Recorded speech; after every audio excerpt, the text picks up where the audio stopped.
first of many combined podcasts, DFS Army and the Flex Network. I am Season Long Says, and I am along with Shane Seeley of the Flex Network, one of the sharpest minds in season long fantasy football. Say hello, Shane. What's going on, Al? How you doing, man? All right. And if you are Great. listening to this on the DFS Army podcast stream, you're going to get very familiar with Shane Seeley. I have handpicked and chosen him to join me weekly as we are going to be doing a waiver wire podcast. If you're listening on the Flex Network podcast stream, you are well aware of Shane and how great his analysis is. So I'm excited. This is going to be a new endeavor for us. This is getting exciting. Getting into season-long content. So I guess first and foremost, guys, make sure that you subscribe to your podcast streams. Check us out on YouTube as you need to. But yeah, I mean, essentially what Al and I are going to be doing here is we're going to be doing our best waiver wire picks for your leagues, and we're going to try to take a broad approach where we're going to look at different size leagues. Obviously, our focus will typically be on the 10 to 12 man leagues. But we're each going to go and we're going to find like a really, really deep, kind of just like filthy plays for all you 16 team leagues out there. And just kind of the plays and why we think that they're good plays. And I think most important now, I mean, like one of the challenges a lot of people have, and I think all of us are included, is, just that fab management right throughout the season. And so I think each week we're going to take an approach in terms of what percentage of your fab you should be using. What do you prefer, Al? Do you prefer like a $100 fab budget or like $1,000 fab budget? So yeah, you hit on it perfectly. So when fantasy football started, and I'm going to answer your question. When fantasy football started, people were using a reverse standings or reverse draft order waiver wire priority, and I'm still in one league like that. It's kind of fun to be in one league like that, but now most leagues have gone to a fab, which is a free agent auction bidding system where you have a certain amount of money, like Shane said, either $100, $1,000, sometimes it's somewhere in between, and you could bid on the players. I personally prefer the $1,000 bidding because this way it really prevents any ties. It's you got to think of it, and what we mean by that is, in a typical $100 bidding league, you bid $6 on a player. What you would do, the equivalent of $6 in the $1,000 bidding league is $60. So you could bet 61, 62. But again, it's all the same. Again, it's just a personal preference. I like 1,000. I know you do too. Is that right? Oh yeah, it's that minutia, right? It's being able to go and bid that $68 bid, which really in like a normal league is like $6.8. Yeah, which you can't really do, right? So not only does it differentiate you, but it also gives you a little bit more play. If there's a guy that you kind of want to take a stab at, that's like, way at the end, you're like, I'd be okay with this guy. I don't want to spend $0 on him because I think he's worth acquiring, but I don't exactly want to spend a lot of money. It's just there's a little bit more strategy to it. Yeah, totally. And so just knowing that actually leads us into our first point is not only are we going to give you our weekly waiver wire pickups, because they're going to be obvious. Every website, every podcast is going to have the same 4 or 5 guys which to pick up. So what's going to really differentiate us is we're going to tell you specifically what we should bet now or should bid on them. And it's not so much what you should bid, we're going to talk about it in percentages, because if you are if you have a $200 budget or $100 budget, $10 is not going to mean the same. So we're going to say usually you should bid X percent of your budget on them. And then also it'll depend on if your league allows $0 bids. Some leagues I'm in, which I don't like, mandate that you have a $1 bid. So you need to save some of that fab. And we're going to go over different strategies throughout the season on what to bid. Yeah, it's going to be exciting. I'm excited for it. I mean, you talk about like the different parts of your season, and a lot of time, a lot of effort is spent on your draft, right? It's the most exciting part of the year for a lot of people. Like, I don't know about you, Al, but for me, it's kind of like Christmas, right? Your draft, especially for like your home leagues, the ones you've been playing in for a decade. For us New York Jews, it's more like Hanukkah. Yeah, sorry. Let's just call it the holiday season. No, I'm only kidding. Come on, all Jews celebrate Christmas. You ever heard there's a whole website called Jews with Trees? No, I haven't seen that. Yeah. Well, you wouldn't. You're not a Jew, so There you go. That's all yeah. right. Yeah. Yeah.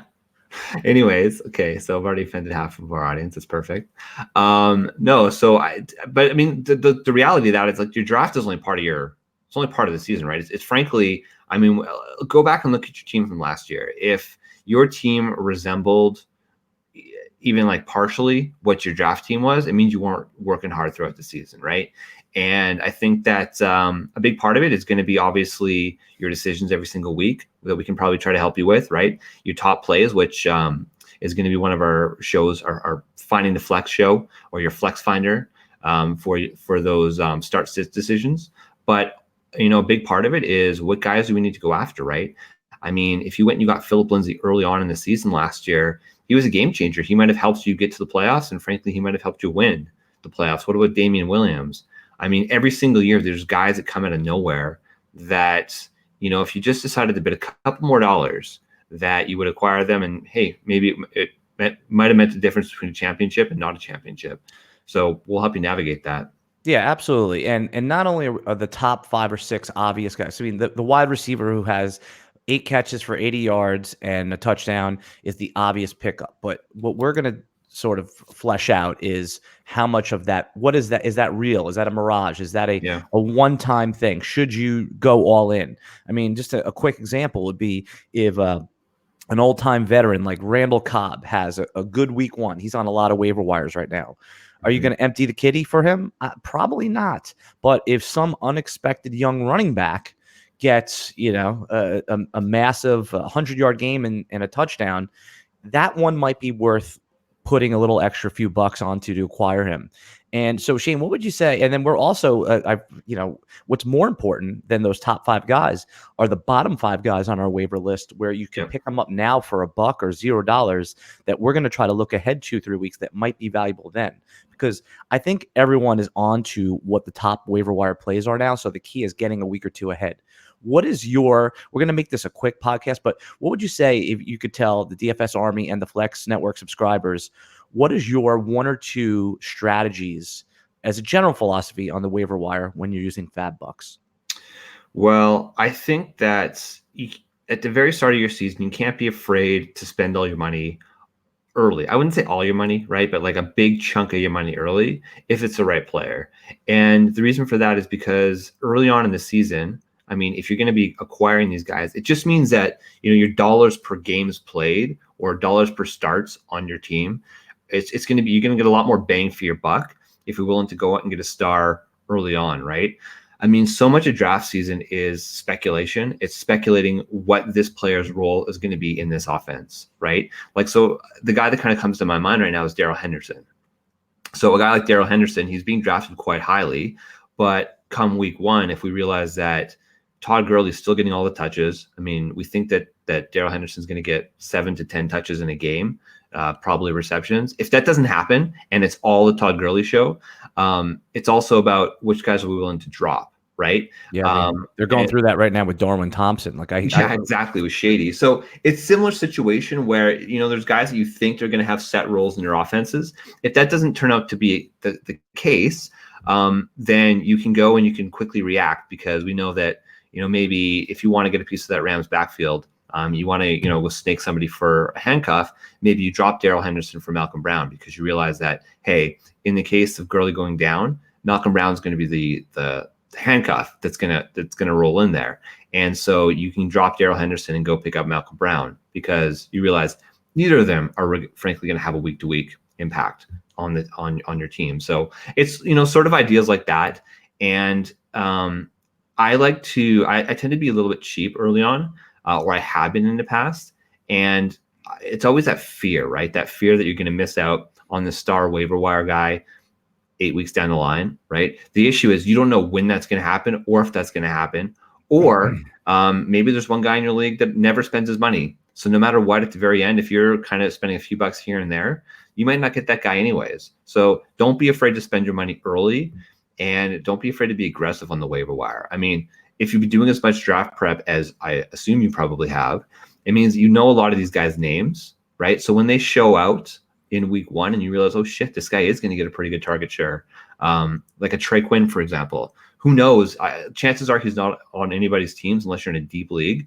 But if he comes out and gets like 8 receptions for 120 yards, and you realize that he's going to be the go-to guy for Case Keenum, hell, you're going to want to go out and get Trey Quinn, and you're not going to be afraid to spend a lot of money on him because you know he's talented. So I think that's the only thing, is just don't be afraid.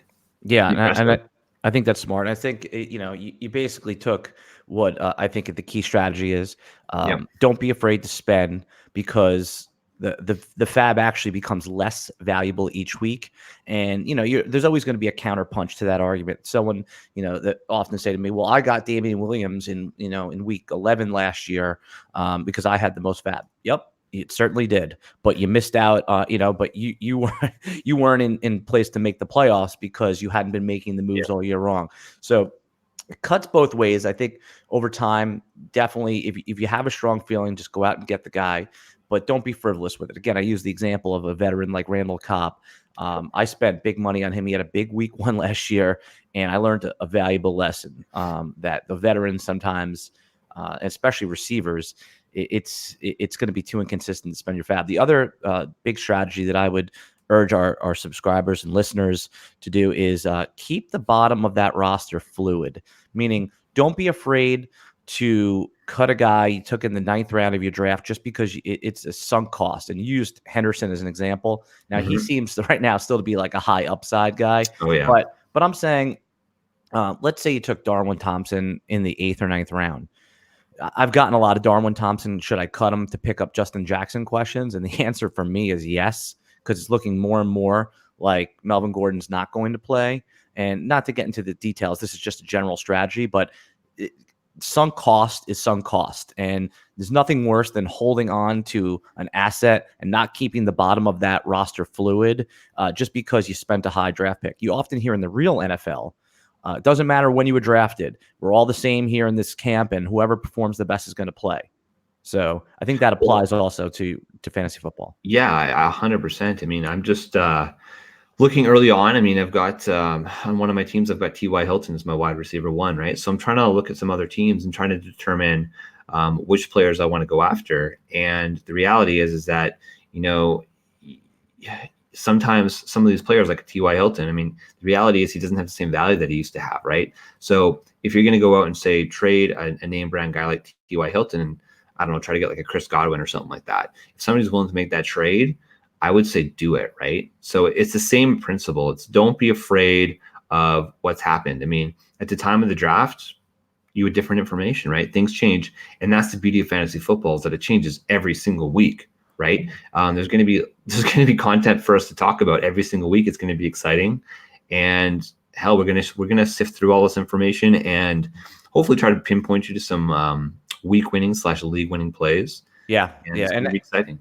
And that's it. So we're going to wrap this up just by saying we hope you join us. Shane and I are probably going to record this live, so you'll be able to watch it live during Monday Night Football. We'll send out tweets and links, and we're going to post it up as soon as it's done. And there'll be an occasion where we can't record it on Monday night that we'll do it Tuesday night. We know a lot of waivers run on Tuesday into Wednesday. That's why we're trying to get it done for you. But we urge you, here's another thing, urge your commissioner run waivers on Wednesday into Thursday. Sometimes Yahoo default is Tuesday for some reason. Sleeper default is Tuesday. We pushed ours to Wednesday just because it's better to have more injury information. And right off Monday Night Football, you don't want to have to start finalizing bids. So the later you can run your waivers, obviously Wednesday night would be the latest for the Thursday game, the better. But we are sensitive that many of you have a Tuesday night run, so we'll do our best to get that up to you Monday night. And it might be too late, but go talk to your commissioner and see if they can push it back to Wednesdays, or even at least bring it up now. It's never too early to bring up rule changes for next season. And the reason that we really push for Wednesday is because that's also when injury reports come out. That's when the first practices are. And so we have a lot more clarity in terms of what's going to happen. A lot of the times, if you're going to be going out and spending that fab budget, it's because there was an injury.